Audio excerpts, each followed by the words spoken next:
할렐루야. 여러분 안녕하십니까? 하나님 말씀 공부하는 꿀송이 보약 큐티 오늘 또 시작하겠습니다. 매일같이 말씀 공부를 저를 따라서 하시면 1년에 성경 읽도가는 그런 큐티 유튜브입니다. 2024년 5월 13일 월요일 말씀을 시작하겠습니다. 오늘의 읽을 말씀은 욥기 11장에서 14장을 읽으시면 되겠습니다. 욥기는 처음에 설명드린 것처럼 시가서라고 하고 시적인 표현이 많고 그렇기 때문에 반드시 성경 교사의 옆에서 좀 자문이 도움이 필요한 성경입니다. 말씀들이 어렵습니다. 그 표현들이 시적인 표현들이 많고 어려워서 함께 연구하면서 공부할 때 또 설명을 잘 듣고 성경을 읽으면 많이 도움이 될 것입니다. 욥기 14장을 읽으면 욥이 친구 소발의 말에 그 말에 대해서 이제 듣고 대답하는 내용이 14장에 나옵니다. 욥이 그 친구의 말을 듣고 대답하는 그 핵심은 두 가지인데, 먼저는 욥의 대답이 너무나 허무하고 절망적인 인생에 대한 욥의 고백입니다. 14장 1절을 보면 여인에게서 태어난 사람은 생애가 짧고 걱정이 가득하며 라고 시작을 합니다. 인간은 누구나 어머니의 몸에서 태어나죠. 여인에게서 태어난다. 엄마 뱃속에서 태어나죠. 남자 몸에서 태어나거나 동물의 몸에서 태어난 사람은 아무도 없습니다. 다 여인에게서 태어나, 엄마에게서 태어나죠. 모든 사람은 어머니의 몸에서 태어납니다. 그래서 여성을 이렇게 무시하는 사람은 내가 어머니에게서 태어났는데, 내가 여인에게서 태어났는데, 어머니가 없으면 내가 태어날 수가 없었는데 여성을 무시할 수가 없죠. 그래서 욥이 이야기하기를 여인에게서 태어난 사람은 생애가 짧고 걱정이 가득하다.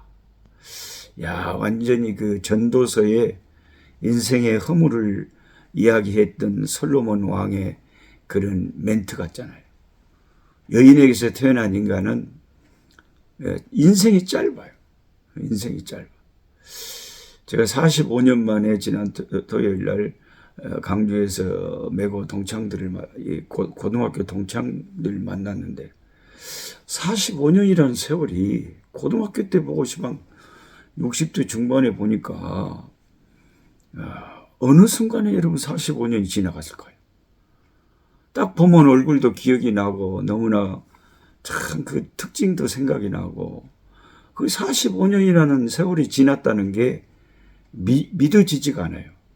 근데 나는 내가 늙은 것을 모르고 옆에 친구를 보고 있으니까 엄마 할아버지가 됐네. 노인이 됐구만. 그런 생각이 들어요. 그러니까 나는 나를 잘 모르고 친구의 늙은 모습을 보면서 엄마 됐잖아. 나도 늙었겠다. 그런 생각을 하는 거죠. 45년이라는 세월, 거의 반백년의 세월이 순식간에 지나가 버리는 것이 짧은 인생입니다. 인생이 그만큼 더덥고 짧습니다. 근데 그 짧은 인생도 살면서 보면 걱정이 가득하다는 거예요. 걱정이 가득. 이것은 시편 90편에 모세가 기도하면서 참 우리 인생이 길면 70이고 좀 많이 살면 80년인데 그 생애는 수고와 슬픔뿐이라고 기도했던 모세의 그 기도 내용이나 또 전도서에 나오는 솔로몬의 인생의 허망함을 노래하는 그런 문장이나 이 욥이 지금 친구한테 하는 말이 다 일맥상통합니다. 신앙에 이제 깊이가 들어가면 신앙의 참 높은 수준에 올라가면 다 통하는 것 같아요. 모세나 솔로몬이나 욥이 그렇게 말하는 거죠. 여인에게서 태어난 인간은 생애가 금방 지나가 불고, 그리고 그 생애도 가만히 보면은 걱정, 근심이 가득 차 있는 것이 인생이라는 거죠. 근데 이게 일반적으로는 욥이 말이 사실이죠. 사람이라면 누구나 다 동의를 할 것입니다. 걱정이 없는 생애가 어디 있겠습니까? 다 걱정이 있지요. 그런데 놀랍게도 바울 사도는 신약에 와서는 너무나 놀라운 말씀을 하시는데, 우리가 잘 아는 말씀 데살로니가전서 5장 16, 17, 18절에 항상 기뻐하라, 범사에 감사하라, 쉬지 말고 기도하라. 이것이 그리스도 예수 안에서 너희를 향하신 하나님의 뜻이니라. 한국 성경이 하나님의 뜻이다 그랬지만 성경 킹 제임스 버전은 좀 더 강력하게 말하기를 This is the command. 이것이 명령이다. From God. 하나님으로부터 우리에게 주어진 군사령관이 딱 군대에서 명령을 하달해버리면 군인들은 무조건 따라야 됩니다. 근데 사령관의 명령이 뭐냐면 세 가지라는 거죠. 예수 안에서 하나님 우리에게 내리신 명령이 뭐냐? 첫째는 항상 기뻐하라는 거예요. 근데 이게 하나님의 명령이니까 우리는 순종하느라고 항상 기뻐하는 거지만, 아니 욥이 고백한 대로 여인에게서 태어난 인간은 생애가 짧고 걱정이 가득한데, 이 걱정이 가득한 고해 같은 세상이다 그러잖아요, 불교 용어로. 이런 세상을 살면서 항상 기뻐하래요. 항상 기뻐. 그리고 범사에 감사해라. 모든 일에 감사해라 이 말이죠. Give thanks in everything. 모든 일에 감사해. 쉬지 말고 기도해라.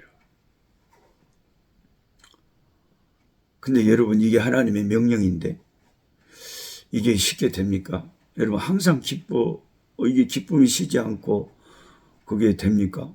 모든 게 감사가 됩니까? 어떨 때는 그냥 숨이 막힐 것 같고, 그냥 가슴이 터질 것 같고, 고통스럽고, 막 스트레스가 쌓여불고, 이걸 어찌했을까 하고 앞이 캄캄한 일이 벌어지는데, 어떻게 그걸 감사하고, 어떻게 거기서 기뻐할 수 있을까요? 그거는 사람의 일반적인 상식의 영역을 떠나서 성령의 도우심으로 믿음의 영역으로 들어가야 가능한 일이거든요. 구약 성경에는 이렇게 일반적인 말씀이 많이 있지만은 신약에는 그것을 초월하는 적극적인 주문이 많다는 거예요. 이 세 가지가 하나님의 명령인데 항상 기뻐할 것, 범사의 모든 일에 감사할 것. 여기서 감사해야 될 모든 일에는 슬플 때도 있고, 실패할 때도 있고, 내 뜻대로 안 될 때도 있고, 망할 때도 있고, 아플 때도 있고, 괴로울 때도 있고, 그럴 때도 감사하래요. 그럴 때도 감사해라. 이게 진짜 믿음이 약하면 감사가 잘 안 되죠. 그런데 믿음으로 명령이니까 이것은 내가 선택할 수 있는 문제도 아니고, 군인은 명령에 절대 복종해야 되니까, 이게 그리스도 예수 안에서 너희를 향하신 하나님의 명령이라고 하시니까 하고 슬픔 앞에서도 감사할 수 있는, 그게 이제 믿음이죠. 경기도 하남에 있는 우리 몸이 초등학교 때부터 아파가지고 지금 수십 년을 누워서 24시간 참 생명을 하나님의 손에 맡기고 인공호흡기에 의지해서 숨쉬고 있는 우리 형제 박신구 형제도 그 집에 가끔 방문해 보면 본인도 그렇지만 그 어머니 김수자 사모님도 다 우리 아들이 복덩이다 그래요. 그렇게 고백합니다. 네. 그렇게 생각을 합니다. 우리 아들 때문에 내가 더 하나님을 의지하게 되고 더 기도하게 되고 더 마음이 가난하게 되고 더 낮아지게 되고 우리 아들이 복덩이다. 우리 아들이 복덩이다. 아픈 아들이 복덩이다. 이것은 신앙의 세계가 아니면 세상 사람들이 고백할 수 없는 영역이죠. 예. 그래서 신앙이 참 무서운 겁니다. 믿음은 정말 무서운 거예요. 인생의 큰 아픔 앞에서도 감사할 수 있는 그게 이제 신앙이라는 거예요.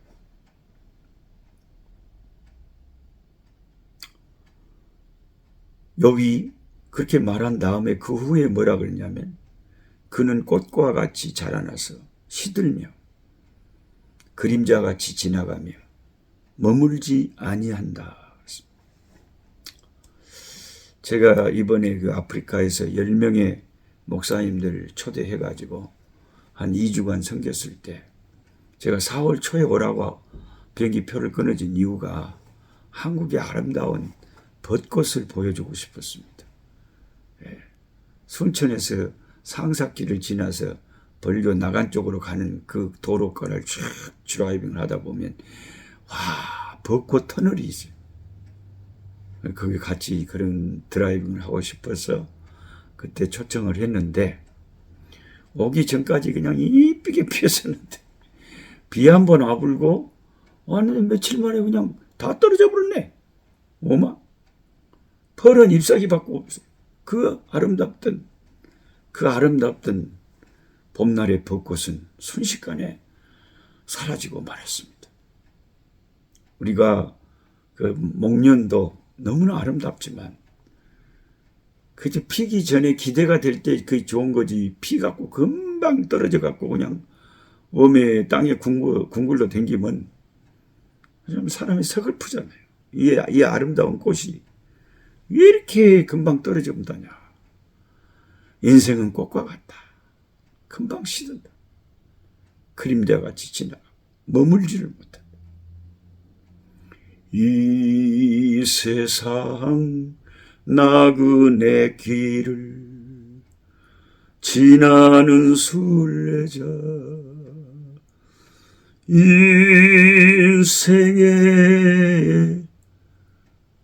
이 인생의 거친 들에서 하룻밤 머물 때 천국의 순례자. 이 순례자라는 것은 머물지를 못하잖아요. 이 욥의 표현대로 머물지를 못해. 천성을 향해서 세상을 나그네처럼 지나가는 거죠. 여행자죠, 여행자. 순례자. 같이 저와 여러분이 순례의 길을 지금 이제 천국을 향해서 가면서 서로 말씀 공부도 하고 서로 기도도 하고 때로는 서로 격려도 하고 서로 위로하면서 이 순례의 길을 함께 가는 것이죠. 그러나 이 세상은 우리가 영원히 머물 곳은 결코 아닙니다. 우리는 순식간에 꽃처럼 늙어가고 떨어질 것입니다. 그리고 욥기 14장 7절에서 9절에 보면 욥이 그런 말을 합니다. 인간은 한갓 나무보다도 못한 존재래요. 왜 그런가 들어봤더니 나무는 물론 소나무 같은 것은 뭐 수백 년을 사니까 인간보다 많이 살아서 그런 것도 있겠지만은 나무는 찍혀도 다시 자랄 수가 있대요. 근데 인간은 한번 목숨이 가버리면 다시 그걸로 끝입니다. 다시 자라나는 법은 없습니다. 그런데 이 구약의 말씀을 여러분이 읽으면서 이 욥의 이런 고백을 여러분이 신약적으로 해석을 안 하고 그냥 성경에 써져 있어. 인간은 나무보다 못해. 막 이렇게 생각을 해버리고 기도를 하면 그렇게 성경 해석하면 안 됩니다. 구약은 항상 신약의 빛 가운데서 해석을 해야 돼요. 신약에 맞게 해석을 해야 되는 거예요. 구약에는 그 말이 맞아요. 근데 신약에 예수님이 오셔서 부활의 그 소망을 우리에게 주시고 부활의 모습을 보여주실 때는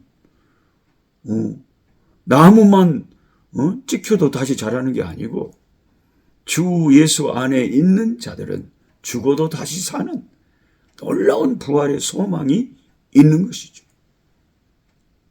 그 욥 시대 당시에는 예수 그리스도의 이 땅에 오시지도 않았고 그리스도의 부활이 세상에 전파되지도 않았던 시절이기 때문에 이렇게 욥이 일반적으로 말하지만 여러분 구약에 쓰여진 어떤 성경 그 구절을 갖고 그냥 성경이 이렇게 말했단게 하면서 그걸 막 진리처럼 받아들이면 안 됩니다.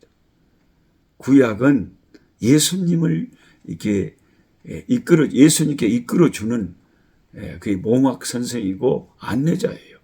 그림자예요.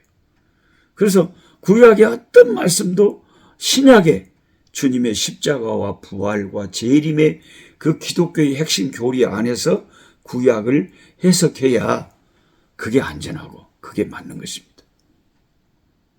뭐 제7일 안식교니 무슨 하나님의 교회니 그 이상한 이단들은 말이죠. 구약을 그냥 신약에 비달해서 해석을 안 하고 그대로 다 그냥 막 받아들여 버려요. 그래서 이단이 생기는 거죠. 그러면 여러분 안 됩니다. 오늘날에 우리는 죽어도 다시 사는 예수 부활의 소망을 가지고 살기 때문에 우리는 욥기 14장을 읽으면서 우리 인간이 허무하기는 하지만 인생이 일반적으로 그렇다고 나무보다도 못한 존재다. 이런 욥의 의견에는 우리 신약을 사는 우리들은 동의를 못하는 것이죠. 인간은 다 죄인이고 죽음을 향해서 달려가는 것 맞습니다. 인생은 단 한 번뿐인 것 맞습니다. 너무나 허망하게 급한 화살처럼 지나가는 것 맞습니다. 그러나 예수 안에 있는 우리에게는 소망이 있습니다. 죄사함의 은혜와 천국의 소망이 있습니다. 다시 오실 그리스도를 기다리면서 주님이 다스릴 새하늘과 새 땅을 바라보는 산 소망이 우리에게는 있는 것입니다. 죽어도 다시 사는 이 믿음으로 살아야 됩니다. 그래서 불신자들의 장례식처럼 소망 없는 자처럼 그렇게 풀어 헤치고 우는 게 아니죠. 소망의 찬송을 부르면서 천국 환송을 하는 것이죠. 어제 주일날 덕정교회라고 순천에 있는 교회 42주년 기념성에 다녀왔는데 참 목사님 사모님도 좋으시고 성도들이 참 좋은 분들이 많고 그 시골 교회인데 예배당이 꽉 차는 걸 보니까 와 그냥 보통의 시골 교회가 아니더라고요. 너무너무 참 속이 꽉 찬 내실 있는 교회를 봤습니다. 참 좋았습니다. 우리 예수 믿는 사람은 시골에 살든지 도시에 살든지 아프리카에 살든지 다 예수 안에서 소망이 있는 줄 믿습니다. 아버지 하나님, 욥의 말이 일반적으로는 맞지만은 신약의 진리 안에서 구약을 접근할 때 그것은 일반적으로는 맞는 말이지만 예수 안에 있는 우리에게는 세상의 짧은 인생도 의미 없는 것도 아니고 헛것도 아니고 다 주 안에서 의미가 있고 또 우리에게 산 소망이 있습니다. 부활의 소망이 있습니다. 다시 사는 죽어도 다시 사는 부활의 소망을 가지고 그 부활을 노래하면서 바라보면서 사망을 이기신 주님 바라보면서 살아가는 우리들 되게 하여 주시옵소서. 오늘 또 함께 성경 공부하시는 그 한 분 한 분을 주께서 그 형편 사정을 다 아시는 줄 믿사오니 소망을 놓치지 말게 하시고 용기를 잃지 말게 하시고 마음을 강하게 하고 담대히 하고 아버지 두려워하고 놀라지 말도록 주께서 마음의 평강을 채워주시옵소서. 예수님의 이름으로 기도하옵나이다. 아멘. 약한 자